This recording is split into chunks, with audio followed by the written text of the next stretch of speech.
前面那辆车，你帮我追上他，快点，快点，快点！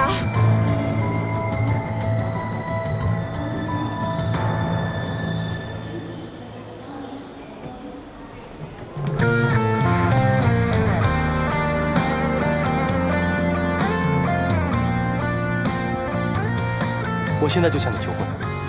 哪有这么随便的呀？哎，我这个人一向不注重什么形式。今天有永恒的太阳为我们俩作证，难道还不够吗？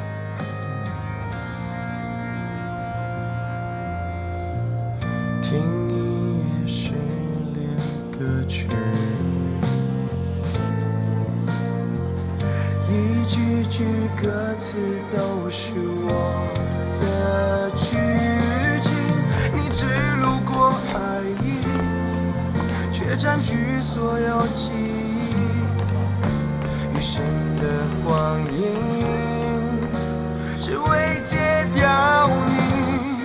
我努力强迫自己，不闻不听你新的消息。有关你的话题，我尽量逃避。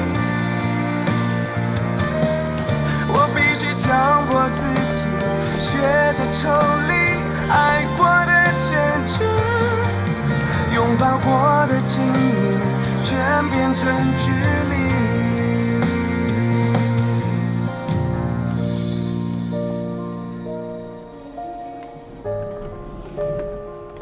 杨静，杨静，你要去哪儿？你不是今天结婚吗？我跟你说过，我结不结婚跟你离不离开没有任何关系。我也说过了，我只要想走，我一定会冲破你的笼子的。有我在，你休想！季云翔，你到底要干什么？叶双城已经死了，创世界也是你的了。不管是你的目的还是我的目的，我们都已经达到了，我们的关系已经结束了。难道我们之间只有这一层关系吗？不然呢？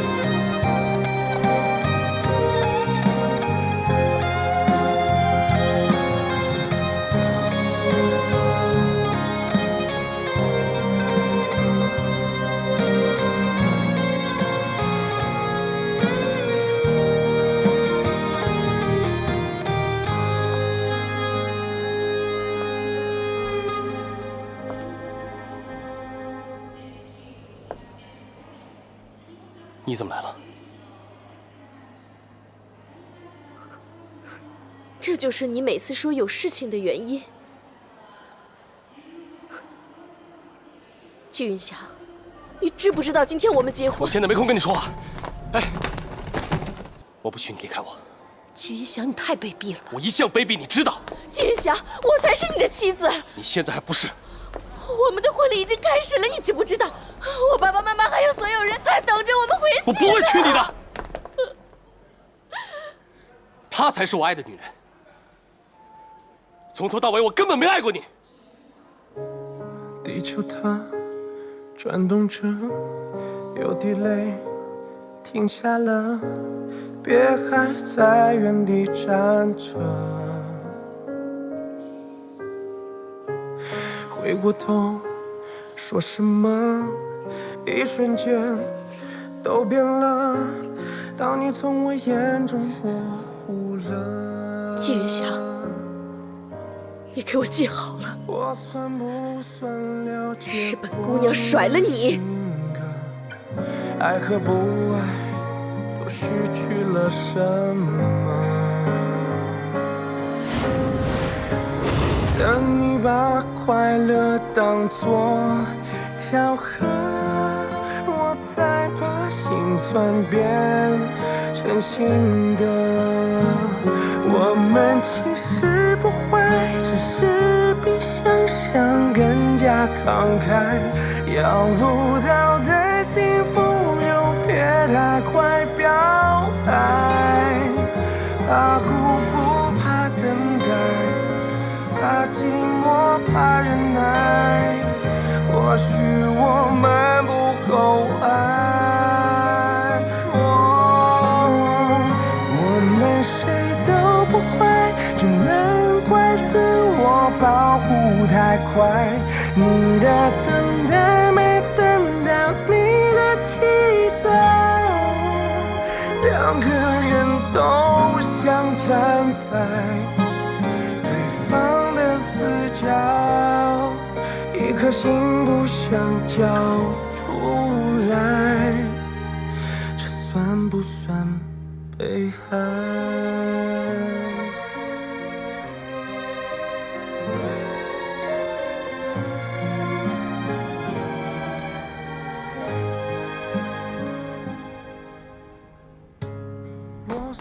你这样让我想起一个女人，谁呀？前女友吗？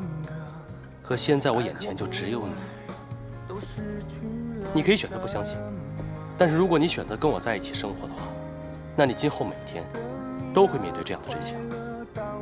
你准备好接受了吗？他爱你吗？爱呀。但是一个男的喜欢一个女的，会给他充分的安全感。你跟他在一起，你感觉到有安全感吗？我们之前在工作上有过一些合作。什么工作啊？商业机密，回头再告诉你。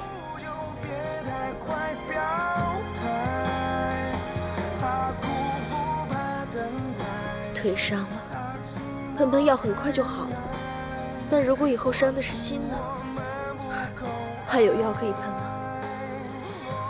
妈妈知道你对这份感情很认真。人家说，口说无凭，眼见为实。可是有时候眼睛看到的，可能也不是真的。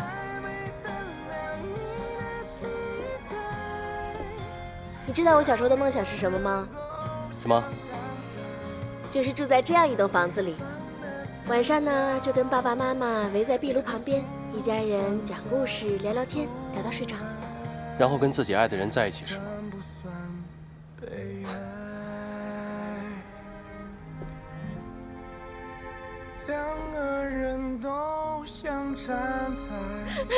我不会娶你的，她才是我爱的女人。从头到尾，我根本没爱过你。这算不算被爱？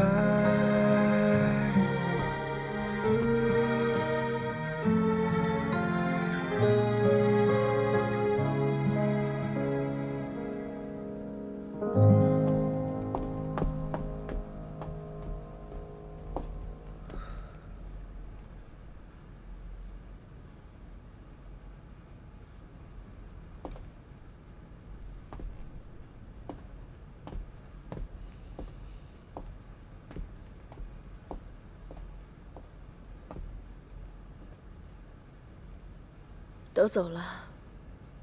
都走了。你是不是早就料到会像今天这样？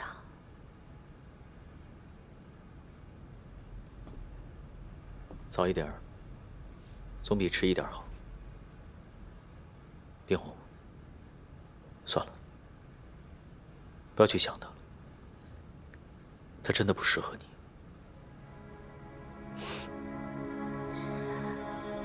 订婚那天和今天一样，他也是到了一半，中途就跑掉了。不只是订婚，我们吃饭、约会、看电影，每次我们相处的时候，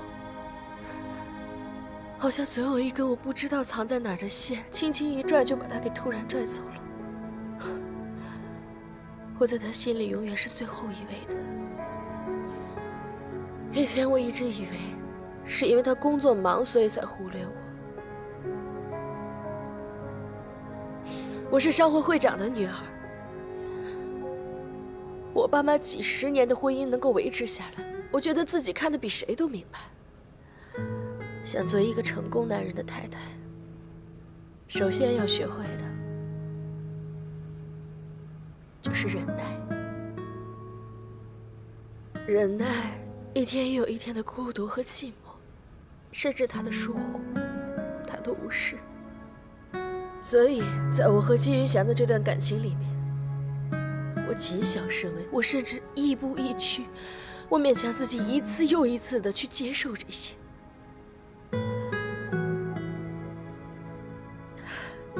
他现在用这种方式去宣告结束，我似乎应该恨他。可当我在机场看到他对杨静那种一个男人对一个女人豁出去的不计一切后果的爱的时候，我看到了一个热烈的、疯狂的季云霞。你说的对，我从来就没有了解过他，他也从来没有爱过我，从来没有。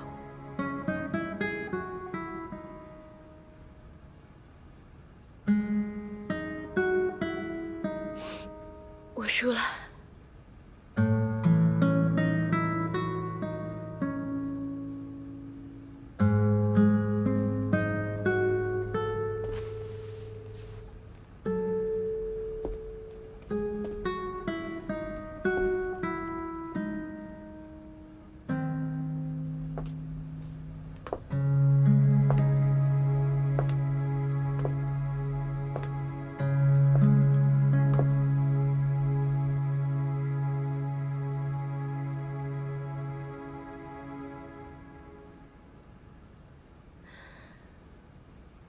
照片拍得不错。我努力强迫自己不问不听你新的消息，有关你的话题我尽量逃避，我必须强迫自己学着抽离爱过的真挚，拥抱过的亲密全变成距离，强迫自己不问不听你新的消息，有关你的话题我尽量逃避，我必须强迫自己学着抽离爱过的真挚，拥抱过的亲密全变成距离。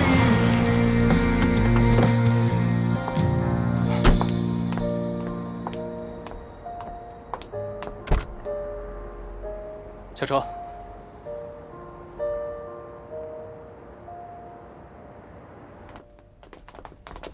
季先生，这位是杨小姐，从今天开始她住这儿，去通知一下司机，让他把杨小姐的行李拿来。还有，给杨小姐收拾房间。好的。你要让我住这儿？从今天起，你就住在我季云祥家里。不可能。这事儿没商量，你不住也得住。你不是没有家了吗？给你的公寓钥匙你也从来没有用过。就算你再跑机场100次，我也有办法把你追回来。不信你就试试。我就想不明白了，你给我的到底是家还是监狱？你来了，这里就是家。带杨小姐参观一下，一个地方都不能落。我出去一趟。好的，季先生。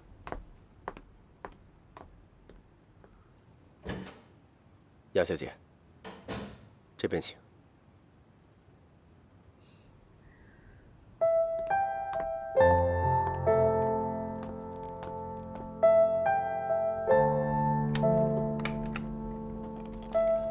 杨小姐，请。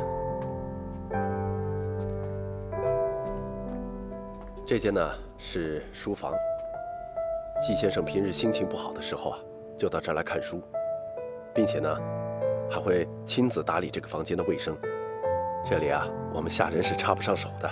其实你不用每一间房间都给我介绍的，直接带我去我的房间就好了。杨小姐，季先生的脾气您是知道的，他交代下来的事情我们必须得照办。如果你哪个房间没找到的话，回头季先生问起来，我们不好交代啊。好。谢谢杨小姐。这个书房呢，平时季先生是不让任何人进来的，您是第一个。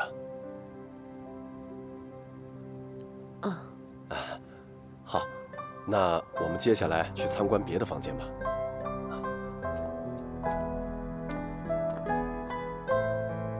杨小姐，2楼情况呢，基本就是这样了。啊，这是2楼的一个起居室。啊，那我们到上面去看吧。杨小姐，来。这间房呢，平时是没人住的。这些东西呢，都是从季先生和季老先生原来那个房子搬过来的。这季先生啊，从小就学习好，从来不让老爷太太操心。您看到了吗？这些奖杯、奖状啊，都是季先生得的。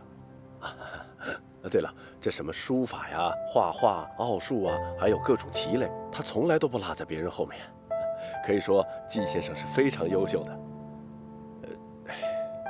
只可惜，他性格有些自闭，从来就没看到他跟什么朋友来往过。当然这个我们也知道，可能和太太、老爷不够亲密，这个对他有一定影响。可是，哟，杨小姐，您说我这乱七八糟都说了些什么？我这话是不是有些多了？没有。好，那好，那我们接着参观吧。杨小姐，我们走吧。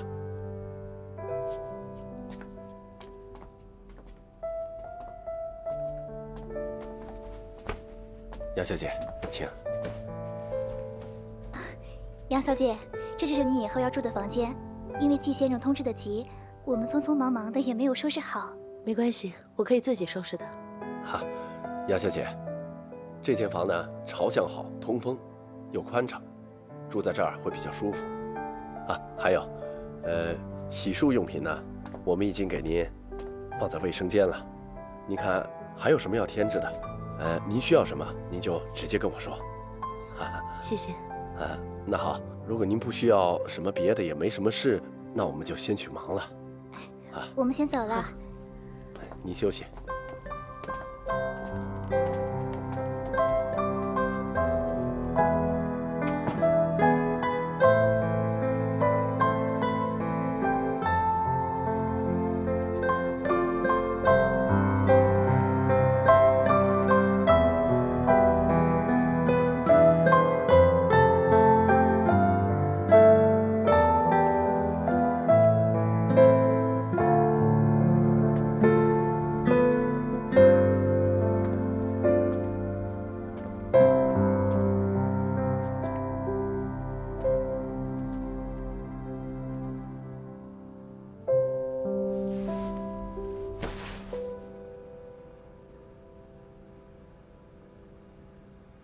季云香，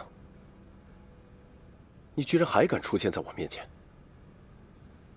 你到底有没有把我放在眼里？我跟你没什么好说的。叔叔，不用叫我叔叔。你从婚宴离开那一刻，跟我们家就没有任何关系了。我明白，所以我今天来，是特地向您道歉的。对不起。一句对不起就行了吗？私底下说什么都可以。我看你年轻有为，才让冰红跟你交往的。一直以来，你对待冰红和我们家彬彬有礼。但是为什么到了最后关头，你要在那么多的亲戚朋友面前，让我和冰红下不了台？我跟你有什么深仇大恨，要让我们这样难堪吗？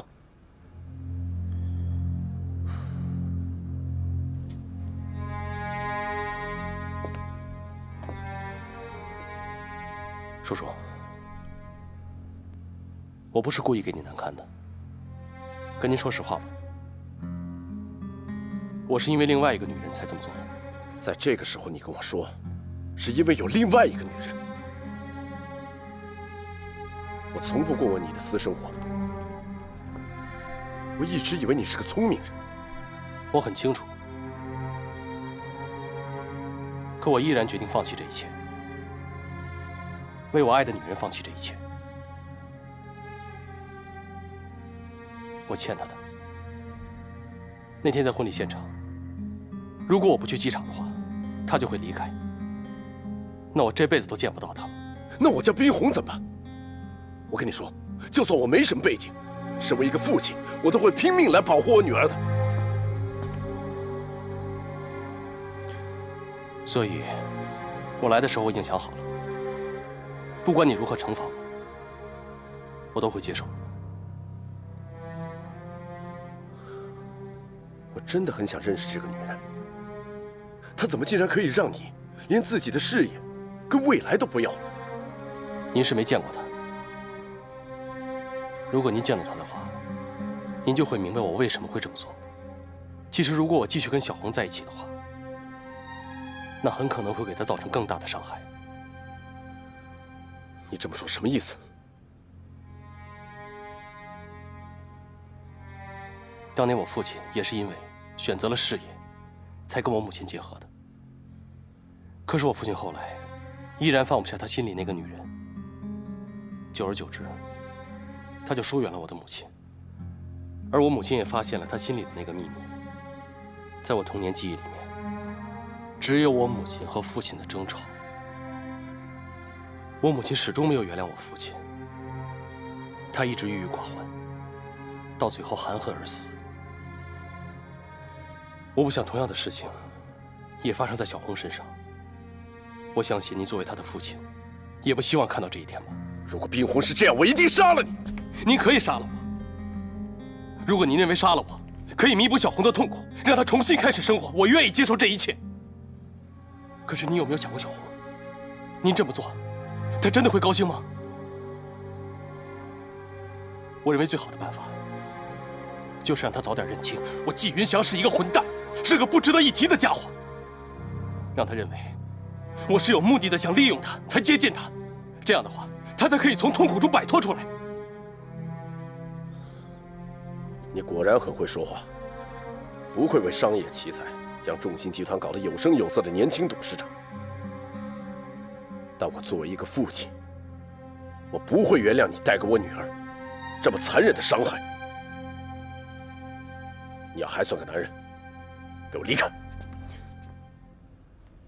韩叔叔，不要再说了，我不想再看到你。我警告你，离冰红远点，最好永远不要再出现。如果做不到，别怪我不客气。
怎么样？觉得这个房间还不错吧？这是你家，我有什么好评价的？我不是说过了吗？这以后也是你家。家没了就是没了，不管在哪儿，也只是个住处罢了。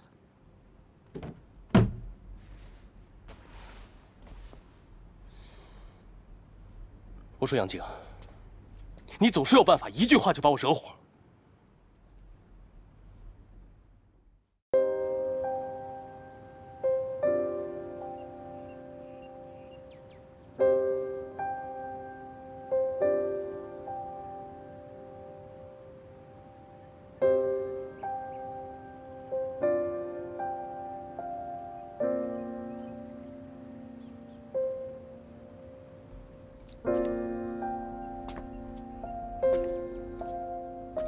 怎么样？觉得这个房间还不错吧？这是你家，我有什么好评价的？我不是说过了吗？这以后也是你家。家没了就是没了，不管在哪儿，也只是个住处罢了。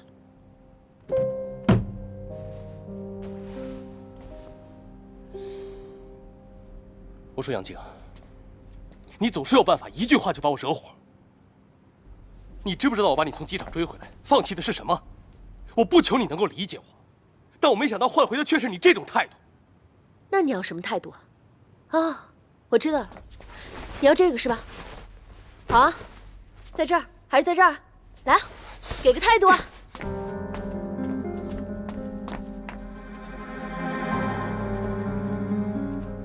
杨静，我告诉你，这房间是属于你的。从今天开始，除非你同意，否则我绝对不会踏进这个房间半步。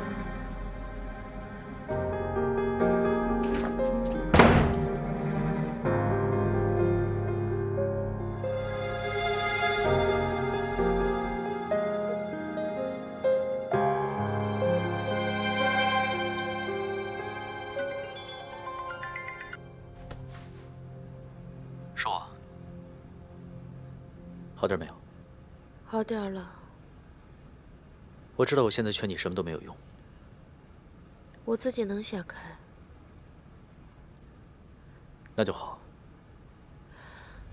哦，对了，忘了跟你说了，季云祥那天想在机场留下的那个女人，是杨静。他想利用她来对付你，威胁杨静留下。杨静没有离开。没有。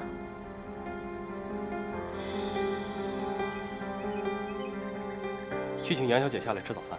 好的。啊，杨小姐早。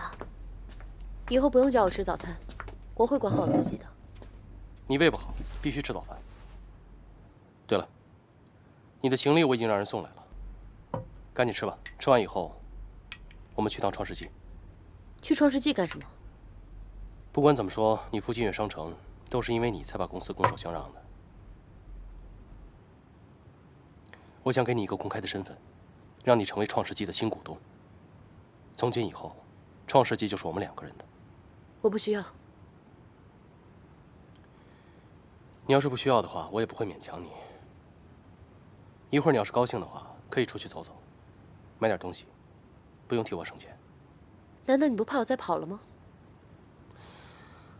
昨天你回来的时候，我已经说过了，就算你跑100次，我也有办法把你追回来。啊，对，你又往我身上安眼睛是吧？你知道我最讨厌你哪一点吗？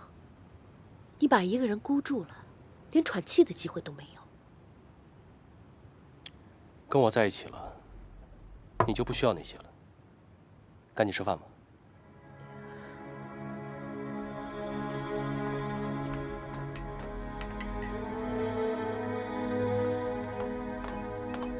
哎，杨小姐，杨小姐，杨小姐，您想去哪儿？我可以让司机送您。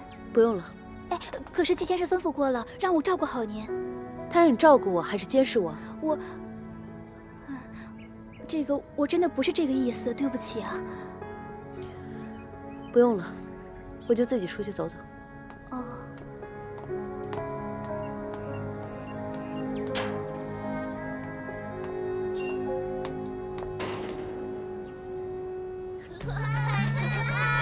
来来来，慢一点啊，小心一点。哎，看那是谁啊？慢点跑，孩子们。你们好，你们想不想杨老师啊？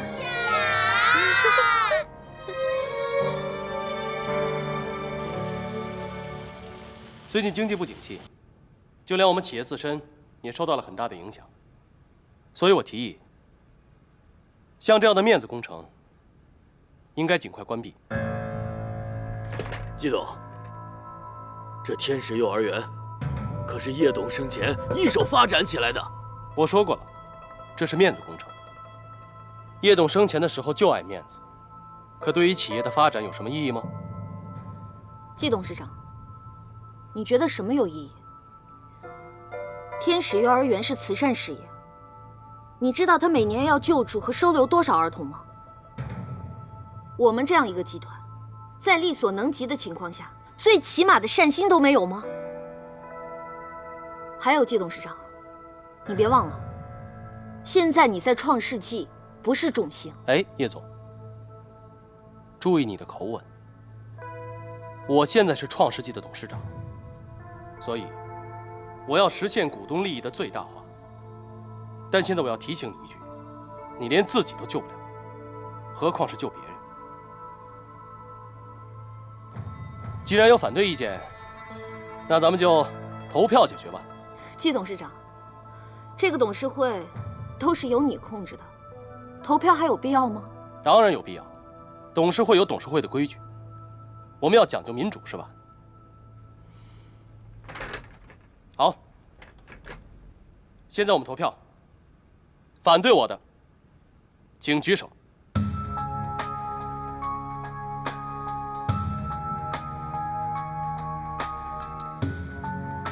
没想到连叶总也支持我，那这事儿就是全票通过了。鼓掌！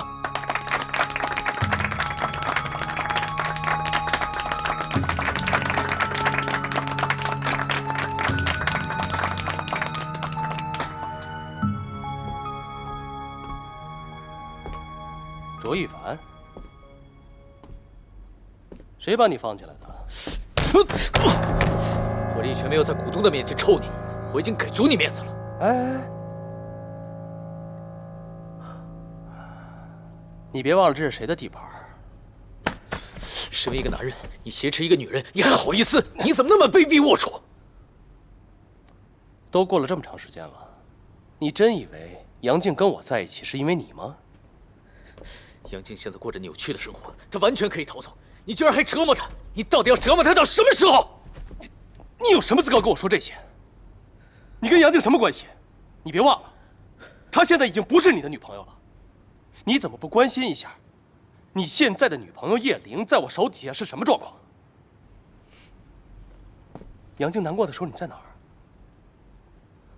如果我没记错的话，你那会儿跟叶大小姐，应该正是爱得死去活来的吧？啊？保安，保安！你干什么？哎，我话还没说完呢，你干什么？走，叶玲，走了。你让我把话说完。季云翔，快走啊！走。季董，你怎么了？没事，刚才被一只疯狗咬了一下。你没事吧？没事。你放开我！你拉我出来干嘛？我话还没说完呢。你打得过他吗？你没听见他叫保安吗？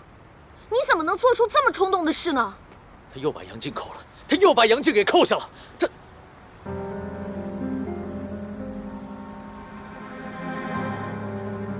对不起，我知道你现在不想听到这个名字。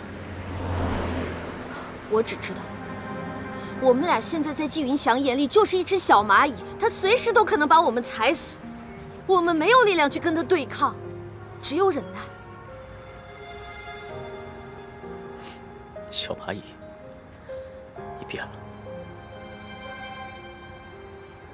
发生了那么多事，谁都会变。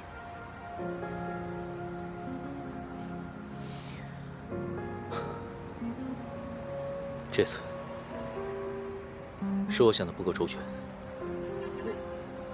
我不是说我想周全了，我只知道我现在要死守世纪畅想。如果世纪畅想没了，我不知道该怎么跟我爸交代。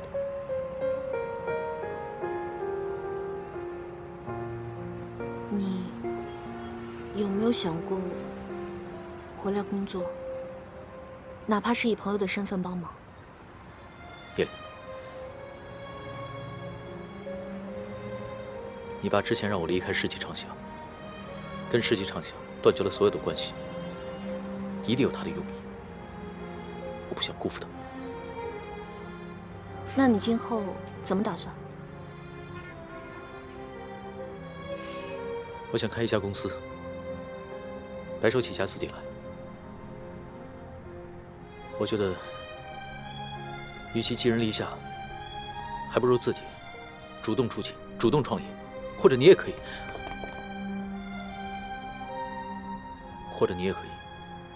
跟我一起，我们一起合作。之前都没机会跟你提。你在世纪畅想待着，上面有季云翔，你没有任何机会。不行，我说过，创世纪在，我在。我现在唯一能做的，就是守住世纪畅想，还有我手里那10%的股份。其他的，我什么都做不了，也没有办法。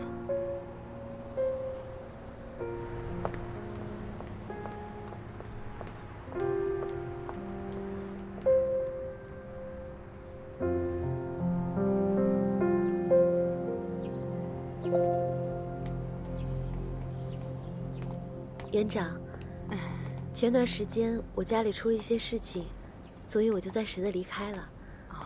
现在这些事情都已经解决了，不知道我还能不能回来上班啊？我恨不得啊，天天打电话催你回来呢。你可是我们幼儿园最好的老师啊！你不在的这段时间呢，都乱了套了。就拿乐乐来说吧，你不在呀，他谁的话都不听，谁都不愿意接近，就连他衣服，谁想碰他一下都不行，头疼死了。这下你回来就好了，你看看，你看看，成天啊就把他自己裹得像个小粽子似的，裹在衣服里头。园长，杨老师好。怎么了？刚才集团总公司打电话来了，是董事会的决议，要停办幼儿园。这，园长，我们现在该怎么办才好？你先回去吧，我再了解一下啊。好，别着急。好。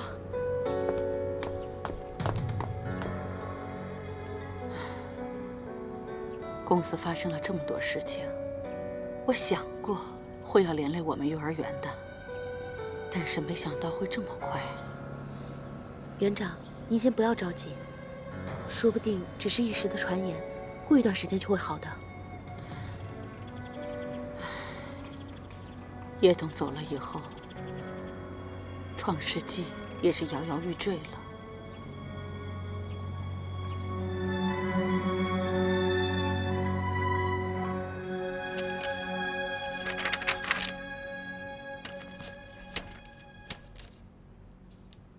凡凡，你希望我们帮你做这个案子？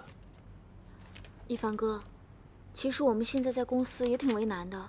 你说我还在跑销售，在广告提案上，还真帮不上什么忙。看仔细了吗？这是我自己的公司，我要做我自己的案子。自己的公司？什么公司啊？广告公司，当然是从我们的老本行广告开始做起。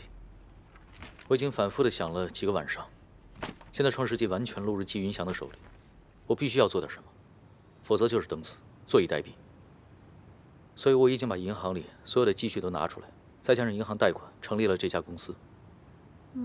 现在我已经开启了24小时的招人模式，外加我现在自己手上的品牌、客户、人脉，我要以我自己公司的名义，跟他们进行深入的合作。别的我们就不多说了，反正我和方宁一定会坚定不移地支持你。没了。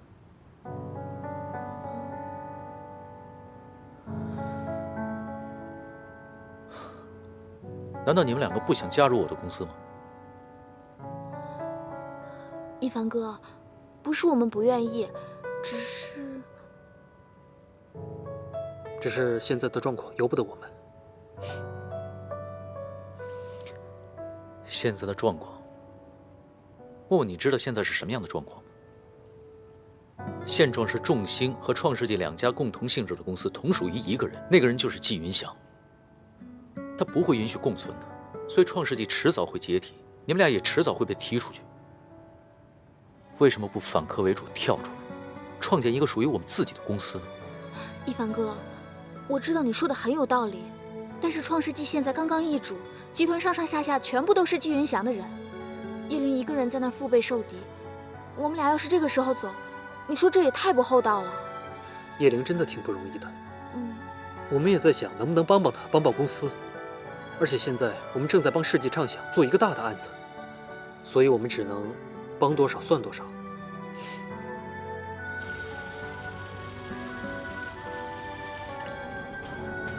赶紧把天使幼儿园关闭，把事情处理了。好。先走吧。是。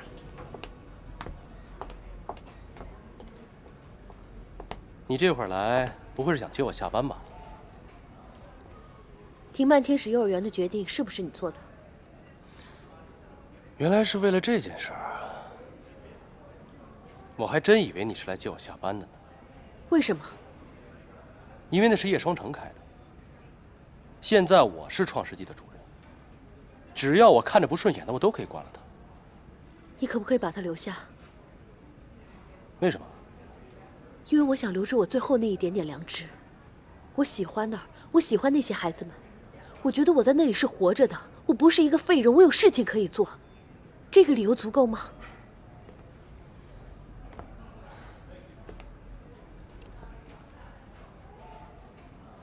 够了。只要你愿意求我。这么说，你会答应我的任何要求？只要你留下幼儿园。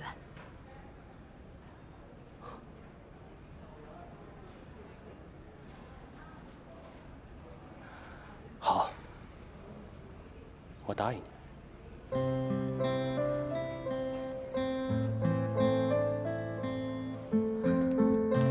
你到底要带我去哪儿啊？到了你就知道了。哎，你从来没有来过这种地方吧？啊？我很小的时候就跟着我妈住过这种地方。倒是像你这样的公子哥，我没有想到你居然会知道像这样的地方。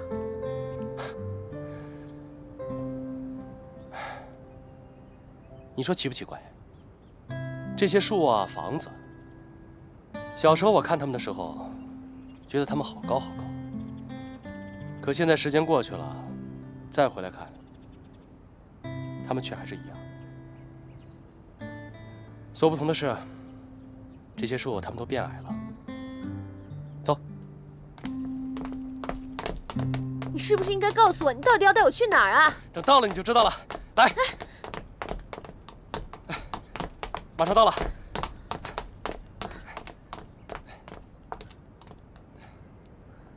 你看，那栋房子，就是饭馆那个位置，就是我以前外婆家。小时候，我就是在那儿长大的。高中的时候，外婆去世了，最后的房子给了别的亲戚住。你为什么要带我到这儿来？小时候，我父母关系不好，我妈就带我回乡下外婆家，把我一个人放在这儿。这事儿没人知道。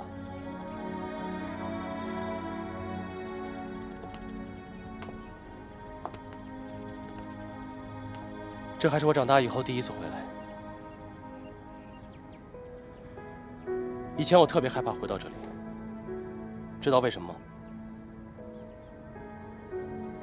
因为小时候在这儿，我连一个朋友都没有。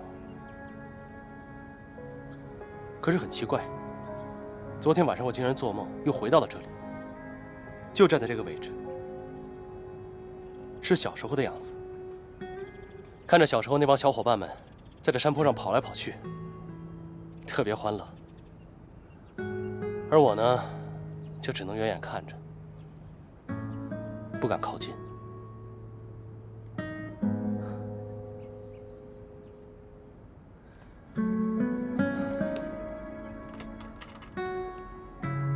你要做的，就是陪我玩弹球。我不太明白。你不需要明白，只要陪我打就行。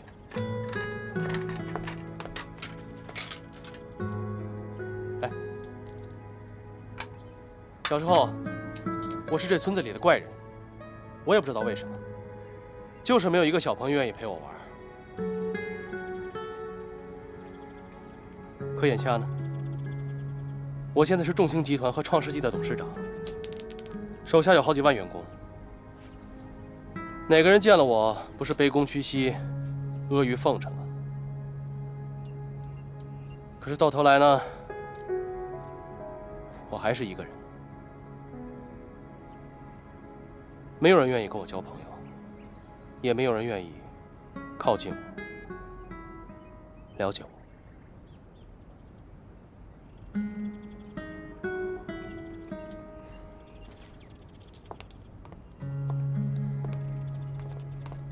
你要做的就是陪我玩。这就是你唯一的要求吗？是啊，你只要赢我1次，啊，或者说你输给我10次，我就答应你，从此以后再也不关闭天使幼儿园。好，我同意。那好，我们开始，来。可是我不会啊。没关系，我教你。来来，弹珠放在这个位置，大拇指顶住弹珠，食指把它夹住，然后你从上往下，哎，打到了，就这样。来，你试一下，试一下。是这样吗？对对对，试一下。打哪里啊？打这里。我没打到，他跑过去了。来，我再帮你示范一下啊。好啊。弹这个是不是？对。1、2、3，哎，打到了。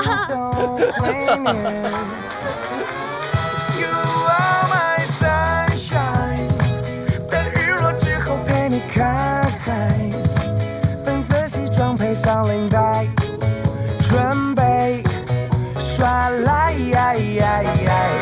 My only sunshine， 只要你生气就是我坏，就算我望着你发呆，也不想。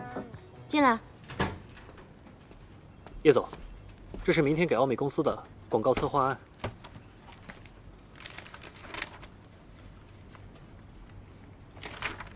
不错呀，每个要点都表述得非常好，越来越有经验了，刮目相看。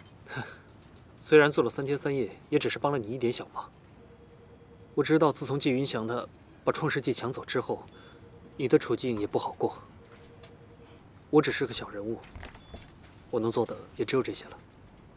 其实现在我也不想回到集团那边，那儿的所有人好像都针对我，不像这边，有你们这些和我一起成长的员工，看到你们，我就会觉得很有希望。你不光要相信我们，你更要相信你自己。季云翔是人是鬼，大家都看得很清楚，迟早我们都会站出来的。好了，不多说了。明天的提案好好表现，争取把这个案子拿下来。放心，我一定会拿到手。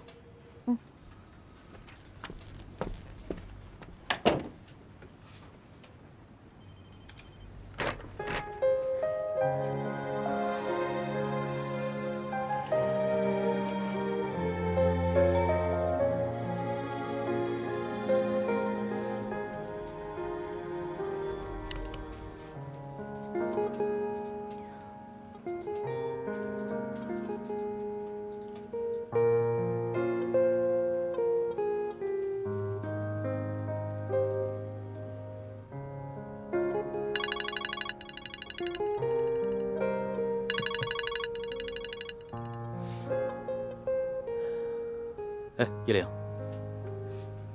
有一件事情，我想我应该告诉你。我觉得杨静在天使幼儿园。我今天收到一封集团邮件，是撤销关闭幼儿园的决定。除了杨静，没有人能让季云翔在众目睽睽之下改变自己的决定。所以我觉得杨静应该在那儿，而且她喜欢小孩。以前在英国的时候，她就在孤儿院做义工。谢谢你。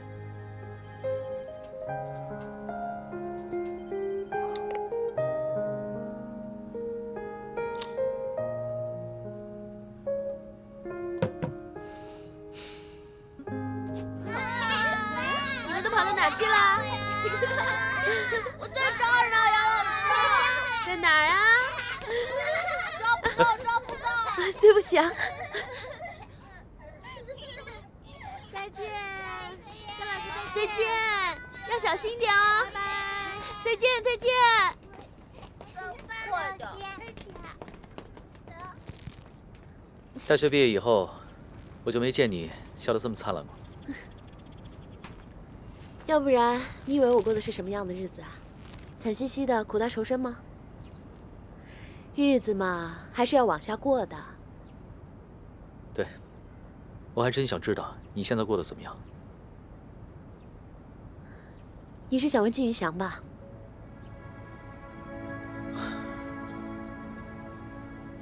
我就觉得奇怪，你明明可以逃走的，为什么要回来跟他掺和在一起？你放心，不全都是因为你。我知道。我说真的，真的不全都是因为你。我承认，当初他拿你来威胁我的时候，我的确决定妥协。但是后来，我静静地想了想，不仅仅是为了这么一个简单的原因。你说他拿你来威胁我，说白了，他能拿我怎么样？所以呢，你就不用自责了。没想到你会这么说。其实我也没有想到，我那天跑去了机场，他去机场把我追回来，让我留下。他为了我逃离了他的婚礼。其实我心里挺明白的，他是真的很爱我。那你爱他吗？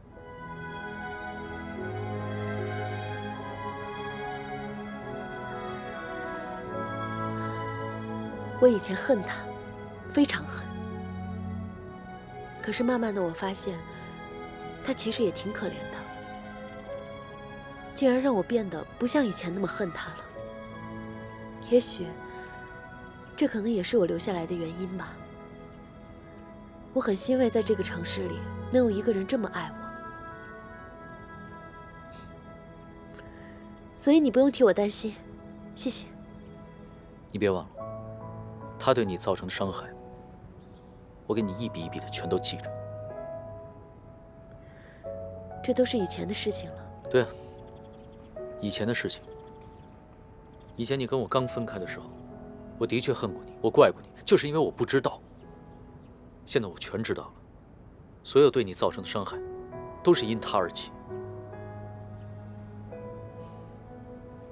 我会让他一笔一笔的还回来。真的不需要，一凡。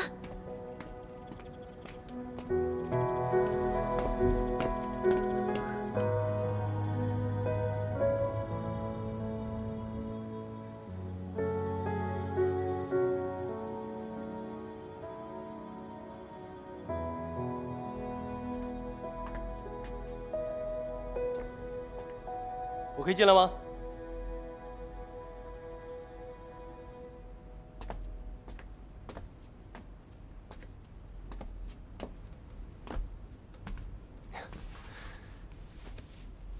哎呀，这个真可爱。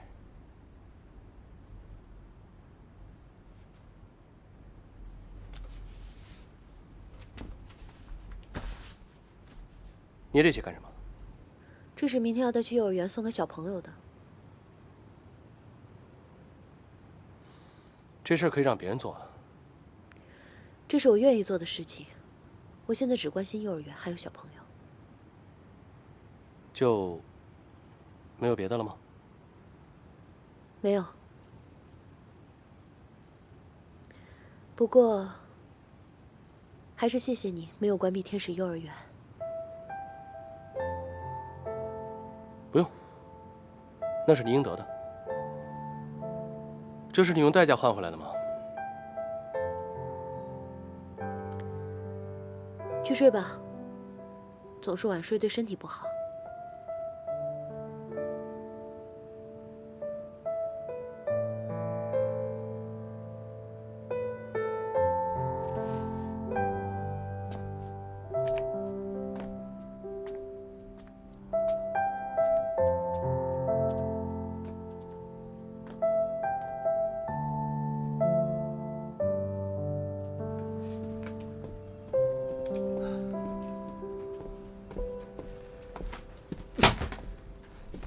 怎么回事啊？我们被坑了，案子没通过？没通过就好了。关键是通是通过了，但是跟咱们一点关系都没有。什么意思啊？什么意思？人家季云祥现在是创世纪的董事长，我们世纪畅想一点秘密都没有。他想知道我们在干嘛，简直太简单了。你的意思是说，这案子被剽窃了？开会的时候，东森在我之前拿出一份一模一样的提案，然后告诉别人说这是我们组的劳动结晶。我们现在就是季云祥手里的一群猴，他想怎么耍就怎么耍。世纪畅想现在腹背受敌，在纪云祥眼皮底下运行。谢谢叶总。哎呀，实在是太难了。早知道就应该听凡凡的，去他那儿。在这鬼地方待下去，我真的不知道以后该怎么干活。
叶总，你找我吗？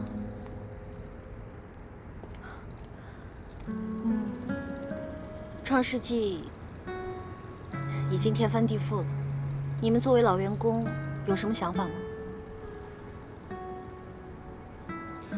叶总，我刚刚只是一时气话，我没有别的意思。我只是想听你们的真实想法，不要有压力。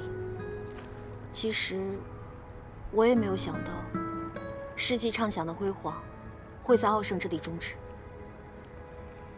叶总，其实，现在想一想，我们真的挺难的。第一，我们没有资源；第二，我们得不到创世纪的支持，而且我们始终要向针对我们的人汇报工作。像这次的广告提案，纪云祥的人可以轻而易举地得到我们所有的消息。泄密的事情，东森这么做，明摆了就是要把我们挤出广告圈。公司这么多的墙头草，我们想在纪云祥这里谋口饭吃，真的是挺难的。叶总，你必须要想想对策，不然我们只能越来越被动。我已经在这儿想了2个小时了。你想出什么对策了吗？对策就是我现在才发现我什么都做不了。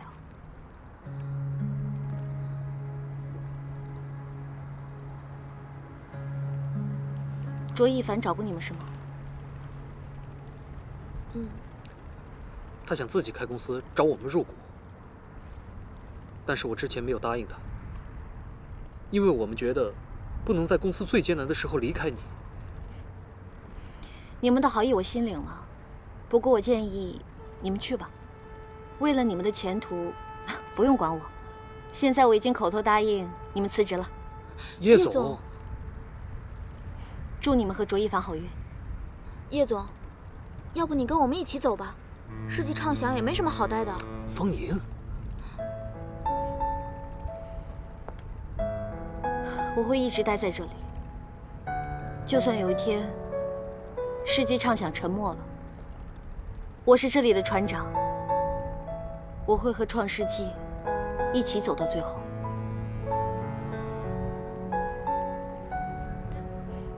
你们过去了，好好帮一凡。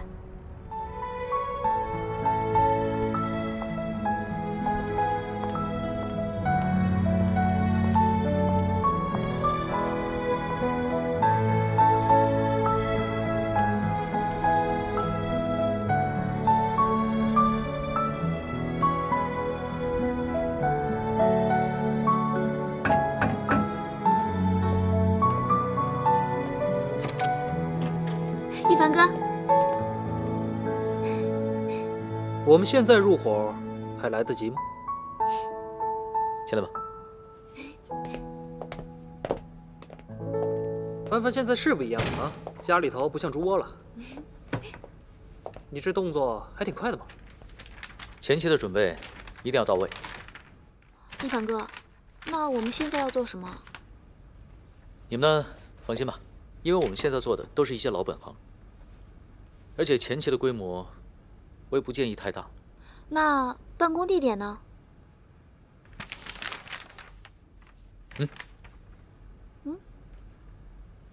你不是在开玩笑吧？这你就不懂了吧？在家里开公司可以节约成本，而且咱们现在应该也没有额外的资金去租写字楼了吧？说得对，我现在已经把所有的积蓄全都用到注册资金和启动金上面。但是还差一点。不过你们可以放心，我呢会尽快把钱搞定的。还差多少？我这儿有点。别闹了，你的钱留着娶老婆吧。你离开世纪畅想之后呢，我就捡了个大便宜，当上总监，也挣了点钱。这钱呢，本来确实是要留着娶老婆用的，现在好像不需要了。搞定了，吃得死死的。什么呀？别闹。好吧，那我接受。你把老婆本拿进来作为启动金。那我也答应你们俩的婚礼，我一定要办得更风光。那一凡哥，既然我们家默默掏了钱，那我们也算是这儿的大股东了吧？是啊。那既然是大股东，我就得行使一下股东权了。我呢决定，以后咱们公司所有的纸啊、笔呀、文件夹、收据单、发票单等等等等，全部由我一个人负责。好大的事啊！要不要喝咖啡？要。哪儿的？哥伦比亚。哥伦比亚有咖啡吗？你们哎，在哥伦比亚有没有文具啊？怎么说我也是大股东，你们好歹也尊重我一下啊！好，大股东，洗咖啡杯。去，快点儿。老总，我觉得这个整体换了之后呢，格局我觉得明显就不一样了。嘿，真是多亏了你帮我做的这个策划案呐！啊，我跟你说，我最欣赏你的就是想象力。坐。但我现在发现，光有想象力是不够的，如果没有钱的话，有再多的想法，也都是零啊。哎，这可不太像是你说出来的话。我记得你以前最爱说的一句话：“想象力是一切财富的根源。”我印象非常深刻。马总，那个时候我太年轻，年轻气盛，不懂事。哎，你可千万别这么说。我跟你说，你呀，跟我真的挺像，都属于那种闷头拉车不看道的走。马总，这次的事情，就像我电话里说的，真的是挺难办的，所以我才亲自过来。哎，你跟我千万别客气，因为我相信你，所以我才叫你过来。我告诉你啊，这次的案子我把它交给你啊，这是我个人的意愿啊，我就是想帮你渡过难关。谢谢马总，我一定会尽全力完成这个任务。好，是这样的，这次这个项目是一个高级水疗度假村，是由台湾老板在大陆投资的。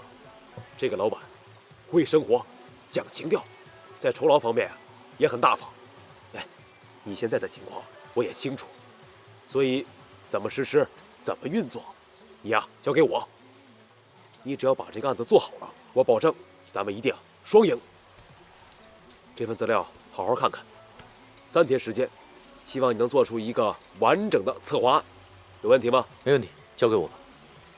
这个事儿啊，可千万别跟任何人讲，这可是你个人私下里结的。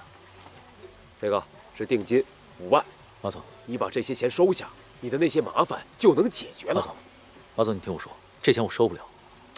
哎，小卓，我们都是按规矩来的。马总。